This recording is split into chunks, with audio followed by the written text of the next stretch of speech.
Good morning student. आज हम सभी बाग पाठ पढ़ने जा रहे हैं। इस बाग पाठ के अंतर्गत हम ये पढ़ेंगे कि कवित्री ललहत ने किस तरह से ईश्वर की आराधना की है और उनसे संबंधित उनके क्या विचार थे। ललहत कश्मीरी कवियत्री हैं और कहा जाता है कि उन्होंने ये पद जब लिखे हुए थे उस समय देखिए जो कश्मीर से जो निकाले हुए लोग थे उन्हीं में ये भी शामिल थी। तो एक तरफ तो वो ईश्वर को पाना चाहती हैं और दूसरी तरफ वो अपने देश, कहते हैं ना, जो व्यक्ति जहाँ जन्म लेता है उसको उस भूमि से बहुत अधिक लगाव होता है। तो उनका मन ये कहता था कि कब मुझे अपनी उस जन्मभूमि में वापस जाने को मिलेगा। तो लेखिका ने दोनों तरह से उसका वर्णन किया हुआ है कि ईश्वर को किस तरह से उन्होंने बताना चाहा है। फर्स्ट देखिए इसमें, रस्सी कच्चे धागे की खींच रही मैं नाव, जाने कब सुन मेरी पुकार, करे देव भवसागर पार। पानी टपके कच्चे सकोरे, व्यर्थ प्रयास हो रहे मेरे, जी में उठती रह रहे हूँ घर जाने की चाह, घर जाने की चाह है मेरे।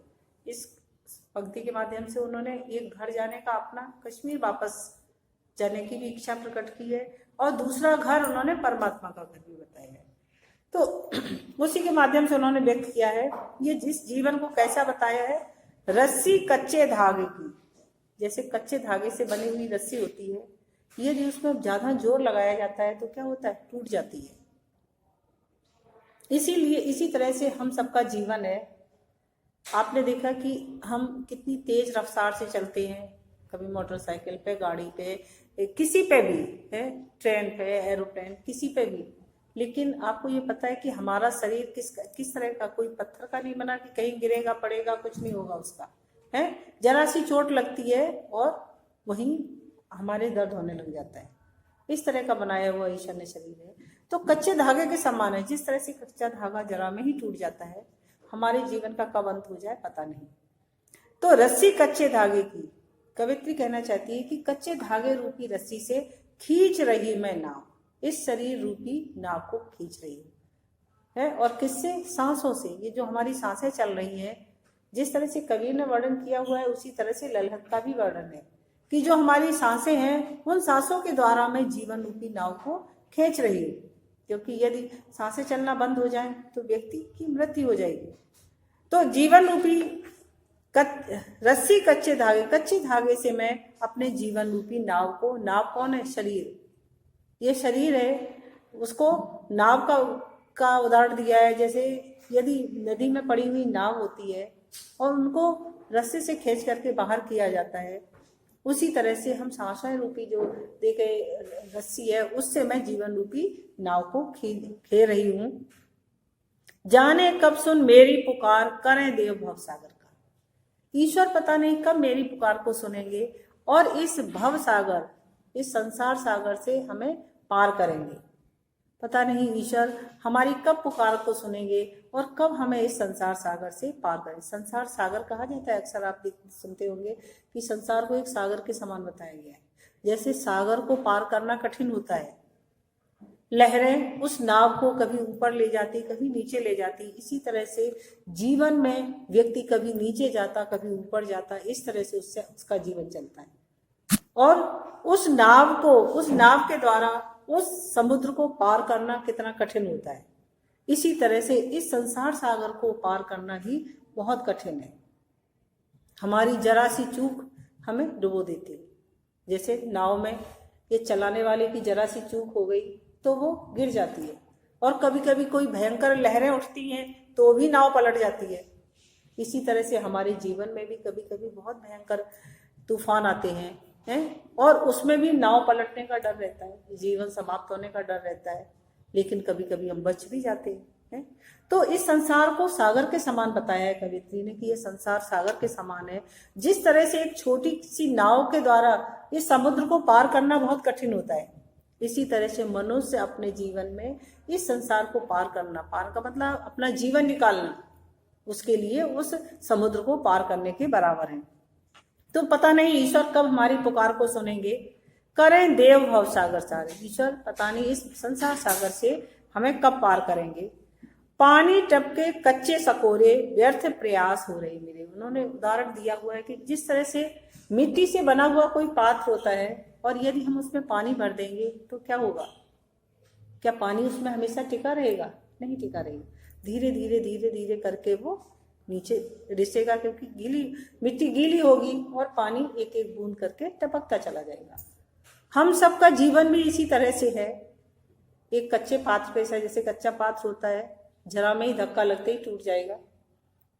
और उसी तरह से हम सबका जीवन है कि एक एक दिन करके, जैसे हम कहते हैं ना, हम बहुत खुशी होकर के बर्थडे मनाते हैं कि आज हमारा बर्थडे है, पर जीवन का एक साल निकल गया है। तो एक एक दिन करके हमारा जीवन निरंतर आगे बढ़ता चला जाता है या कम होता चला जाता है। तो कवित्री यही करी, पानी टपके कच्चे सकोरे। जिस तरह से कच्चे से पात्र में, मिट्टी के पात्र में एक एक बूंद करके पानी टपकता है और धीरे धीरे क्या होता है, उसमें भरा हुआ पानी सारा नीचे टपक जाता है और वो खाली हो जाता है। इसी तरह से हमारा जीवन भी एक एक दिन करके निरंतर बीतता चला जाता है और अंत में जाकर के समय हमारे पास समाप्त हो जाता है। तो जिस तरह से कच्चे कटोरे में से पानी धीरे धीरे रिसता रहता है, इसी तरह से हम अपने जीवन को बचाने के लिए या मोक्ष पाने के लिए अनेक प्रयास करते हैं, वो सभी व्यर्थ होते चले जा रहे हैं। व्यर्थ प्रयास हो रहे मेरे। हमने जीवन में जितने भी प्रयास किए ईश्वर को पाने के लिए, वो सभी हमारे व्यर्थ होते चले जा रहे हैं। जी में उठती रह रहे हुक। हुक का अर्थ होता है कि तीव्र इच्छा होना किसी चीज की, जिसको पाने की हमें बहुत तीव्र इच्छा हो। तो कवित्री यही कहना चाहती है कि हमारे मन में रह रह के ये हुक उठती है कि घर जाने की चाह है मेरी। अर्थात वो घर जाना चाहती है। कहाँ जाना चाहती है? क्योंकि हम सबके अंदर आत्मा है और वो आत्मा परमात्मा से मिलना चाहती है। हम सबका घर कहाँ है? वही ईश्वर का ही घर सबका घर है। ये तो कहते हैं ना कि जीवन तो एक मुसाफिर खाना है। जिस तरह से हम कहीं जाते होटलों में 4 दिन रुके और इसके बाद फिर अपने घर के लिए रवाना हुए, इसी तरह से ये पृथ्वी सिर्फ थोड़े दिन के लिए हमारे लिए रुकने की जगह है, फिर जाना सबको उसी परमात्मा के पास ही है। तो उनका कहने का मतलब है कि जी में रह रह करके ये भूख उठती है कि कब हमें परमात्मा के पास जाने का समय मिलेगा या कब हम जाएंगे। परमात्मा के पास जाने का मतलब ये नहीं हुआ यदि हमारे पृथ्वी पर कर्म अच्छे नहीं होंगे। तो कहते ना, हमने आपको बताया 84 लाख योनियों में जीव भटकता रहता है। कभी किसी के रूप में जन्म लेगा, कभी किसी के रूप में जन्म लेगा, और इस तरह से वो निरंतर भटकता रहता है। और यदि हमने मोक्ष प्राप्त करना, क्या होता है कि यदि हमने अच्छे कर्म किए तो हमें मोक्ष की प्राप्ति होगी। और मोक्ष की प्राप्ति कैसे होगी? जन्म और मृत्यु से दूर हो जाना। न व्यक्ति का जन्म होगा और न मृत्यु होगी, तो वो परमात्मा में विलीन हो जाएगा। तो वही चाहती है कि वो कवियत्री इसलिए नहीं कि ईश्वर के पास इस तरह से जाना चाहती है कि वो हमेशा ईश्वर के अपने घर में ही रहे या ईश्वर के पास ही रहे। जी में उठती रह रहे हूँ, घर जाने की चाह है मेरी। मन में बार बार एक तीव्र इच्छा उठ रही है कि पता नहीं कब परमात्मा हमें अपने पास बुलाएगा या हमें उनके पास जाने का अवसर मिलेगा।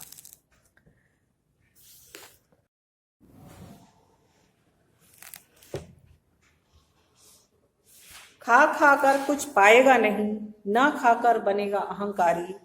सम खा तभी होगा संभावी, खुलेगी साकल बंद द्वार की। इसमें कवियत्री क्या कहना चाहती है कि संसार में आकर के व्यक्ति, कहते हैं ना, बच्चा जब छोटा होता है तो बहुत अधिक भोला होता है। उसको किसी भी चीज की आवश्यकता होती है तो जिसके पास भी होती है उसी से ही मांग लेता है, क्योंकि उसको ये पता ही नहीं है कि हमें किससे मांगना, किससे नहीं मांगना है। तो इसी तरह से कवियत्री कहना चाहती है कि जब व्यक्ति पृथ्वी पर जन्म लेता है तो उसके अंदर कोई भी छल कपट नहीं होते हैं। धीरे धीरे करके दुनिया में रहकर ही वो अनेक तरह के कामों को सीखता है।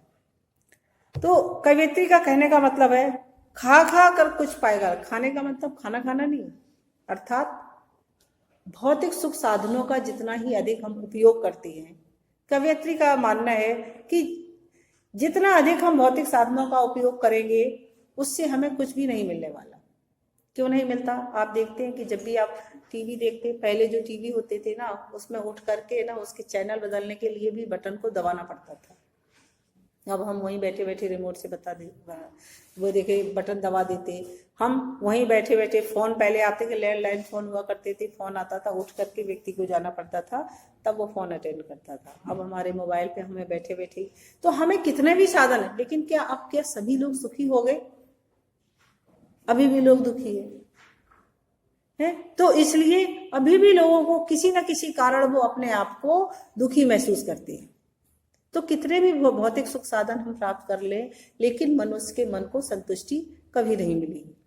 तो कवियत्री का यही कहना है, खा खा कर कुछ पाएगा नहीं। कितनी भी भौतिक सुख साधनों का उपयोग कर लो, उससे भी तुम्हें कुछ नहीं मिलने वाला है। न खाकर बनेगा अहंकारी। यदि तुम इन भौतिक सुख साधनों का त्याग कर दो, बैरागी बन जाओ, तपस्वी बन जाओ, तब भी तुम्हें कुछ नहीं मिलेगा, क्योंकि उससे तुम्हारे अंदर अहंकार आ जाएगा। क्यों अहंकार आ जाएगा? क्योंकि हम दुनिया में ये साबित करना चाहेंगे कि देखो हम कितने बड़े त्यागी हैं, हमने सब कुछ त्याग दिया, इसलिए दुनिया के लोग हमारा सम्मान करें। क्योंकि हमने सारे साधनों को छोड़ दिया, जो भौतिक सुख साधन थे सब कुछ छोड़ दिया, इसलिए अब दुनिया वालों का ये कर्तव्य है कि वो हमारा सम्मान करे, और यदि कोई सम्मान नहीं करता है तो उन्हें अच्छा नहीं लगता है। तो यदि हम बहुत अधिक सुख साधनों का उपयोग करेंगे तब भी हमें कुछ नहीं मिलेगा, और यदि हम उन सुख साधनों का त्याग करके बैरागी बन जाएंगे तो भी हमारे मन में अहंकार आ जाएगा। तो कवियत्री का कहना है कि हमें क्या करना चाहिए? सम खा तभी होगा सम्मान। सम खा अर्थात बराबर रखो, ना अधिक भौतिक साधनों में लिप्त हो और न किसी सब चीजों का त्याग करो। बहुत अधिक भौतिक साधनों में भी लिप्त नहीं होना है कि नहीं अब हमारे पास ये चीज नहीं है तो अब हमारा काम ही नहीं चलेगा, है? तो ना तो व्यक्ति को बहुत अधिक भौतिक सुख साधनों में लिप्त रहना चाहिए, और न सब कुछ त्याग करके बैरागी बनना चाहिए। यदि वो साधारण रहता है, दोनों में समानता का देखे बर्ताव करेगा कि न बहुत देखे भौतिक साधनों का उपयोग करेगा और न बैरागी बनेगा, तभी उसे ईश्वर की प्राप्ति होगी। खुलेगी साकल बंद द्वार की। जो ईश्वर के दरवाजे की, ईश्वर के देखे घर के दरवाजे की साकल बंद है, वो तभी खुलेगी जब हमारे पास हम सबके साथ समरसता का व्यवहार करेंगे, जाति पात ऊंच नीच सब कुछ छोड़ करके सबके साथ समानता का व्यवहार करेंगे, तभी हमें ईश्वर की प्राप्ति हो सकती है, और तभी हम ईश्वर को प्राप्त कर सकते हैं।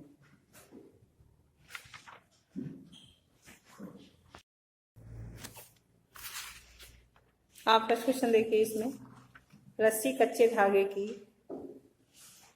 पानी टपके कच्चे सकोरे से, कवियत्री का क्या आशय है? क्या कहना चाहती कवियत्री?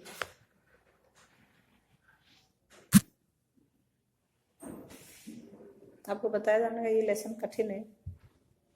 हाँ,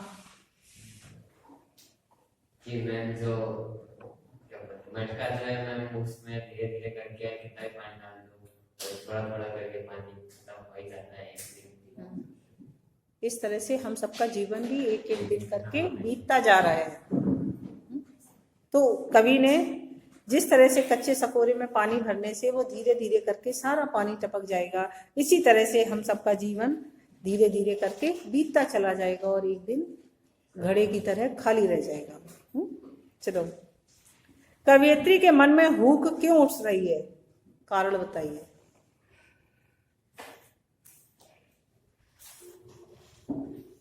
कवियत्री अपने आराध्य ईश्वर को प्राप्त करना चाहती है, इसलिए उसके मन में हुक उठ रही है कि कब वह परमात्मा को प्राप्त करेगी और कब वह उनके पास पहुंच जाएगी। इस सारे सांसारिक संबंधों को त्याग कर वह ईश्वर के पास पहुंच जाएगी। हुक का अर्थ है तीव्र इच्छा होना। तो कब वह परमात्मा से मिलेगी जाकर के, और कब वह परमात्मा को प्राप्त कर लेगी, और इससे उसके जो सांसारिक भौतिक जितने भी संबंध है वो सभी समाप्त हो जाएंगे। तो ये सारे प्रयास करने के बाद भी वो उसे भगवान के पास या ईश्वर परमात्मा के पास जाने का मौका नहीं मिल रहा है। कवियत्री ने कच्चे धागे की रस्सी किसे कहा है? कच्चे धागे की रस्सी किसको बताया है कवियत्री ने? हाँ, है सांसों को, और कौन बताएगा? सांसों को और जीवन जीने के जो साधन है, जिनके द्वारा जीवन हम जी रहे हैं, उन साधनों को भी कच्चे धागे की रस्सी बताया, जिनसे हमारा जीवन चल रहा है। खींच रही मैं नाव, इसमें नाव किसका प्रतीक है? हाँ, शरीर का प्रतीक है, मनुष्य का शरीर है।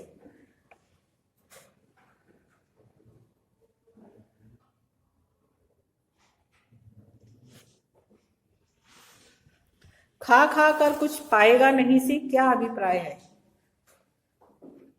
क्या कहना चाहती कवियत्री?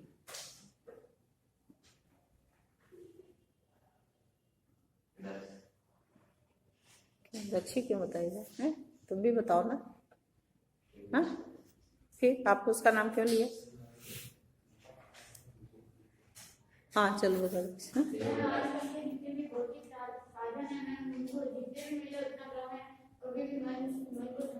संतुष्टि, भौतिक सुख साधनों का हमें त्याग करना। खा खा कर कुछ पाएगा नहीं से कवित्री का अभिप्राय है कि कितने भी भौतिक साधनों का हम उपयोग कर ले, फिर भी हमें हमारे मन में संतुष्टि प्राप्त नहीं हो सकती है।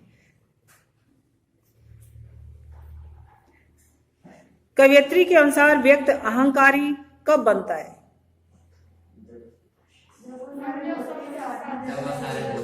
सारे भौतिक सुख साधनों का जब हम त्याग कर देते हैं तो व्यक्ति अहंकारी बन जाता है।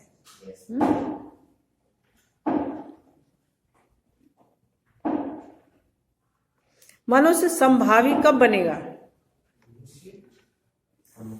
मनुष्य संभावी कब बनेगा? इसमें लिखा हुआ है ना, समखा तभी होगा संभावी। हाँ, सबके भोग और त्याग के बीच में सामंजस्य रखेगा, तब वो संभावी बन जाएगा। ना बहुत अधिक भोग साधनों का उपयोग करेगा और ना हर चीज का त्याग करेगा, तो वो संभावी बन जाएगा। संभावी किसे कहते हैं? यदि इस तरह से आता है तो आप उसका आंसर क्या लोगे? एक में तो इसने तो पूछा कि मनुष्य संभावी कब बनता है, और यह तो क्वेश्चन आता है कि संभावी किसे कहते हैं?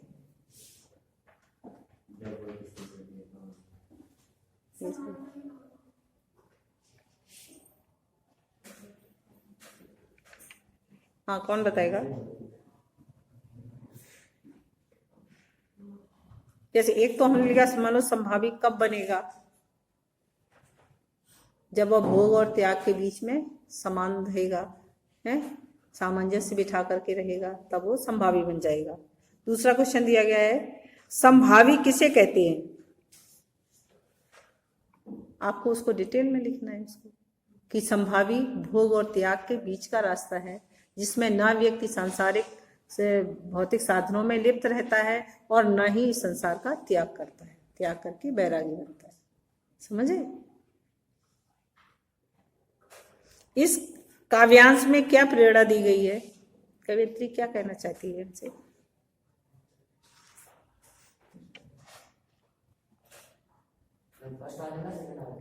फर्स्ट सेकंड, ये सेकंड वाले का जो अभी खा खा कर कुछ पाएगा नहीं।